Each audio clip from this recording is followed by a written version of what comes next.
Vous avez filmé certaines images effectivement de ma sortie. Il était hors de question que je contourne les gilets jaunes de la vallée du Gier qui étaient présents. Et évidemment, je suis sortie pour pouvoir discuter avec eux. Mais comme vous l'avez constaté, le dialogue était moyennement possible puisqu'il y a eu beaucoup d'accusations et beaucoup de cris sans que je puisse établir le dialogue que j'appelle de tous mes voeux depuis le début de ce mouvement. Est-ce que vous comprenez leur colère?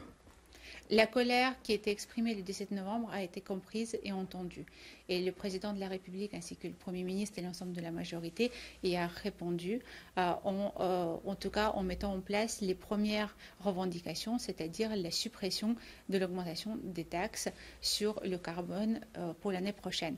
De plus, Emmanuel Macron a mis en place un certain nombre d'augmentations du pouvoir d'achat au niveau du SMIC. Il a appelé aussi les entreprises à émettre les primes exceptionnelles qui seront ni taxées ni assujetties aux cotisations sociales afin de redonner du pouvoir d'achat aux Français. On a fait le maximum pour ouvrir le dialogue. Ce n'est pas une fin en soi, les mesures qu'on a prises. Le but était d'apaiser la situation pour pouvoir dialoguer enfin. Alors, est-ce qu'hier soir, pour revenir à cette fête soirée, est-ce qu'à un moment quelconque, vous vous êtes senti un peu en difficulté, menacé? Alors, la situation n'est pas forcément agréable quand vous avez beaucoup de gens autour de vous qui ne souhaitent pas discuter et qui ne font qu'hurler. Maintenant, on ne peut pas dire que je me sentais en insécurité à proprement parler parce qu'effectivement personne ne m'a touchée, mais en même temps on ne se sent pas dans le dialogue, on ne se sent pas entendu ni respecté autant qu'élu quand il y a ce genre de comportement. Vous êtes prête à les rencontrer à nouveau, ces gilets jaunes du pays du Gier?